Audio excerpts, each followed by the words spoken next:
I've been playing a lot of games lately that are kind of like dark and oppressive, or really deep and story driven, or fucking grindy as shit, and I need something to kind of take my mind off of it. So, the Relic Hunter Zero.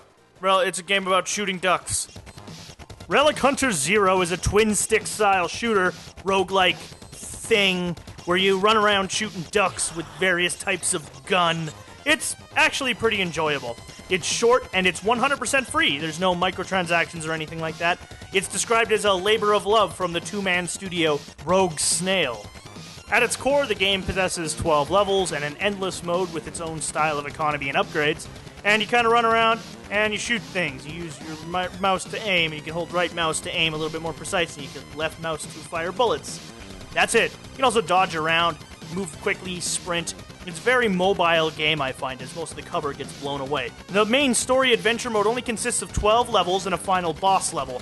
And the levels stay pretty much exactly the same, with the differences being in where the cover's located, and what monster groups spawn, and what weapons they're carrying. So there's a little bit of variety, but not a huge amount. The real variety comes from the unlockable characters, weapons, and relics, which you can use as passive buffs towards things like shield strength, health, ammo finding, or regeneration. All sorts of nice things. You can equip 3 relics at a time, and they help you in all sorts of fun and interesting ways to blow up them duckies. And if you want to acquire all of those relics, you are going to be shooting a lot of ducks. Each relic consists of 3 pieces, and there's 8 relics total, which you can acquire at the end of a level, randomly, with a weird treasure find minigame, or be purchased from stores that pop up in between acts. There's not a huge variety of enemies to kill, but there is enough that it feels satisfying. You've got your standard turtle infantry, or pretty much just cannon fodder. Ducks have more shielding, and generally better weapons and can dodge around. And you've got these weird dog things which will sometimes attack the turtles and ducks, which is hilarious. And sometimes you even fight flying dogs, which are weird. There is one time where I walked into a level and realized that almost all of the monsters in it were already dead because the dog monsters will attack the ducks and turtles who fight all over the place. As soon as you kind of get close to them, they'll start fighting. So you can accidentally run into a pack and they will just kill each other off and you can walk in and take the spoils. It's great. It does sometimes remove a little bit of the challenge of levels, but it's pretty funny to watch. While there isn't too much to the game, what is in the game does feel like it's been polished to a mirror shine. Running around, moving around, shooting ducks all feels great. The different weapons all have a kind of unique feel to them. From the basic little pistol that you get, to the little rapid-fire pistol, to a shotgun, to a rocket launcher, they all feel unique and fun. And if you get tired of shooting at ducks, you can always jump on one of the unlockable characters and maybe punch the shit out of ducks, or music the shit out of ducks. It's like punch out for fucking ducks! And lastly, the soundtrack is just awesome. It's got that 1980s Mega Man 8-bit retro thing going for you. It's actually legitimately good. I would get my hands on it if I could find it anywhere. Like, listen to this.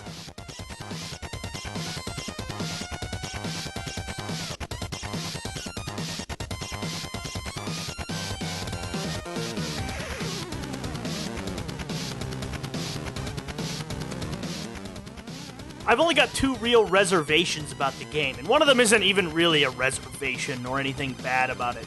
The only thing I want in this game is more.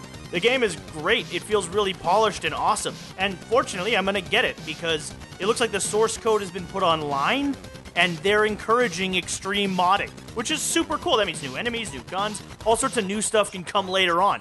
It's great, and I love this sort of openness that they have towards it. So even if the base game itself doesn't have much, the mod scene can come in and build all sorts of cool new stuff out of it. The other legitimate reservation is that the in-between level relic hunting in the main story campaign can be a pain in the ass, and sometimes it can take an exceedingly annoying amount of time. Like, let's watch me now trying to find this fucking relic after completing this level.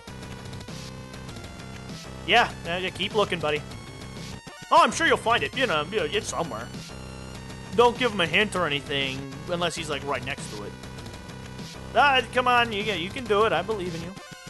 There you go. And that's about it. The game is fairly short and simplistic, and you could get it right now on Steam for the low, low price of absolutely free. It's a great game, and as a labor of love, they really accomplished something to be proud of here. I enjoy it. I'm sure many other people will enjoy it. It provides a good few hours of fun, if a little bit more, if you dig deep and get the other unlockable characters and the other relics. But that's me for today. Thank you very much for watching this episode of Free to Play. or Relic Hunters 0. It was a good time recording this. I picked this up earlier today, and I loved it. I just had to do a video on it. So thank you very much for watching, and I hope you enjoy this. Like, subscribe, comment, all that stuff. I love to hear from you guys. If you disagree, if you agree, whatever you would say, I'd love to hear from you. And also, we've got a Steam group kind of forming with people who want to play together at games and stuff. If you're interested, down in the description. But thank you very much again. I've said that like 14 times right now. It's Canadian. It comes out. I will see you next time, and you all have a great one. Well, it's a game about shooting ducks.